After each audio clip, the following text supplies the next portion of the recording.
Okay, got it. And you Got are it. live. Thank you.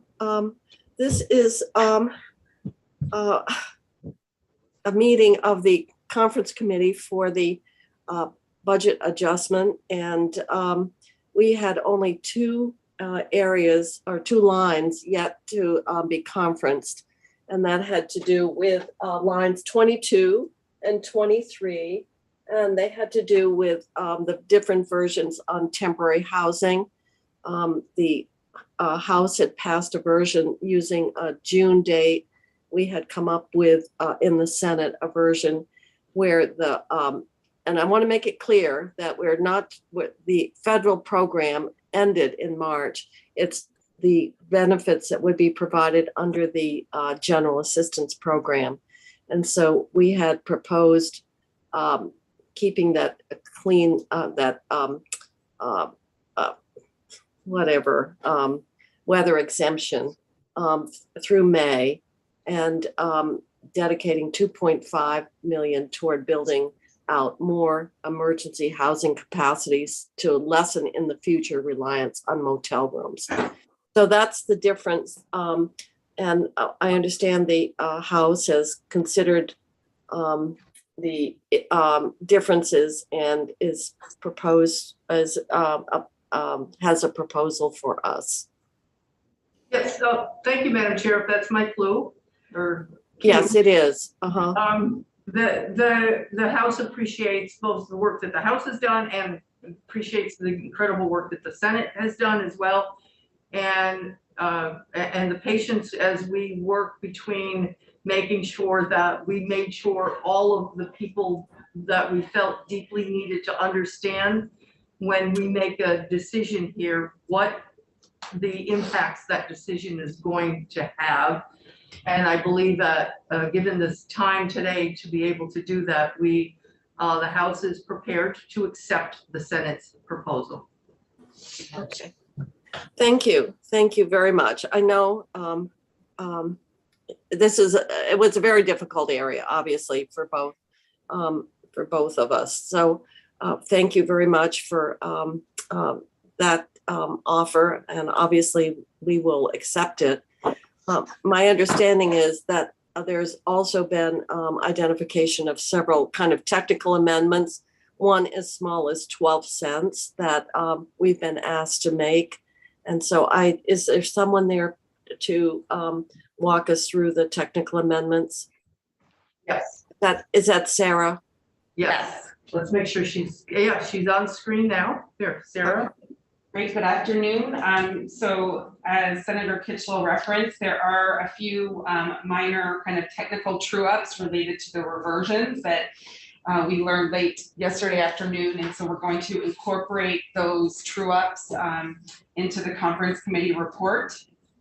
In addition, another technical item came in today related to the language on ESSER that's in the budget adjustment and just updating the ACT reference to be reflective of the appropriate ACT number. In addition, you should have a piece of paper either in front of you if you're here in person, or there was an attachment that I sent. Okay. Second one down. It's just a one-pager, and I think it says AHS technical update, something along those lines, if everybody has that. And it has to do with the language in sections 45 subsection 3, which is the kind of emergency housing language. AHS brought this to our attention. There's a couple of different technical updates. In 33A, you see they're striking out where we put in a specific dollar amount associated with the $15 million emergency housing appropriation that was in last year's big bill. So they're including that specific number in case it changes, but they updated the reference, the statutory reference to 2022 Acts and Resolves number 185, section C 102. Okay. They're also proposing, instead of temporary housing, they struck the word temporary, replaced it with emergency housing. You'll see that in both A and B. All right. And then down in B, originally the language in the Senate version of the bill had April 1st as the start date. AHS is recommending that be shifted to March 16th through March 31st. Through May 31st. Excuse me, May 31st, my apologies. The shift is from April 1st to March 16th. And that's because if we don't make that date change, then there will be 2 weeks where AHS will have an administratively burdensome process to administer adverse weather conditions until April 1st. And then on April 1st, they'll have to return to the non-weather dependent adverse weather conditions. And so they're recommending that we shift that start date to March 16th. So people will be able to be housed. No, Correct. There will be a gap. Correct. There will of 2 be that weeks. gap that they Okay. have to administer in a different manner for that 2-week period. Okay. Well,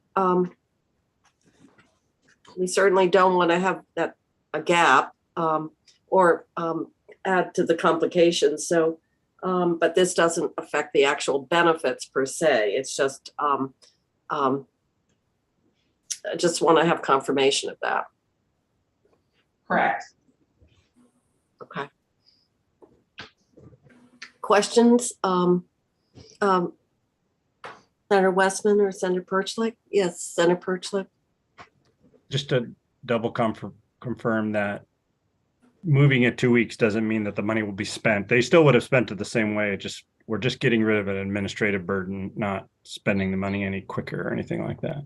Correct. My understanding is they would have had to do a workaround for that 2-week period. And so this will kind of get rid of that. Okay.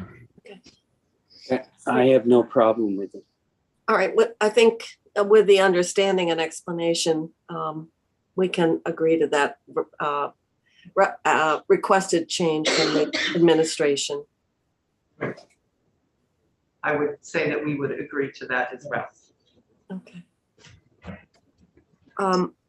Any other technical ones, Sarah? That is it. All right. So I believe with that, then we have closed out any of the differences and we can go to the Committee of Conference report.